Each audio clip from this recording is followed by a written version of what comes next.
Čau! Gatavs.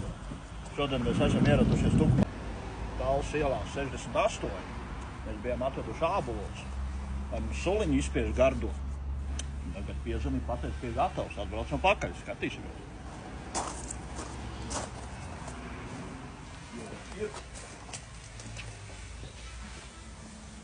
Tas labi. Paks, jā, smuku man ir silts. Svaigi cepts, kā tā. Tad uzrakstīt, lai nesajot līdz Jā, te jau arī citiem ir, tos mēs nefilmēsim.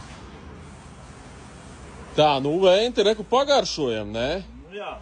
Kuru tu paki esi izvēlējies? 3-litrīgos, jā? Jā, šeit ir trīnietis. Garšīgo ābolu sulu.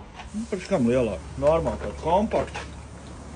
Es to šeit iepilināju. O. Ar aurāniem ābolu sulu. Bet vēl silts, vai ne? Jā, vēl silts. Kā, tikko cepts, var teikt, vārī. Jā. Kā ir? Ideāli, ne? Super.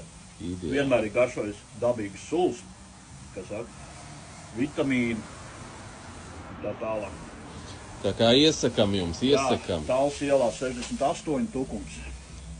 Tātad, reku, zvaniet lūdzu šo numuru, visu jums izskaidros par cenām, viss kas un kā. Tātad, reku, šai paciņai konkrētajai, ja uzrādīsiet mūsu video, dabūsiet atlaidi, tātad no 2,50 uz 2,20. Tātad katrai paciņai 30 centi iet nost. Tātad, reku, 5-litrīgās paciņas, un tad jau aiziet bišķi smukāks paciņas, 3 un 3,50 5-litrīgā. Tā kā kaut kā tā, nu ko Venti, krausim iekšā? Jā, nav ko paliek. Davai. Tātad drīz arī sāksies vispār, jau ir sākusies, man liekas, burkānu sezona, tā kā burkānu sulas arī noteikti šeit spiež, tā kā droši vedam visu, no kā var izspiest. Sulas gaidīs jūs šeit. Tā kā jā, paldies Tāls ielā 68 par garšīgajām suliņām. Davai!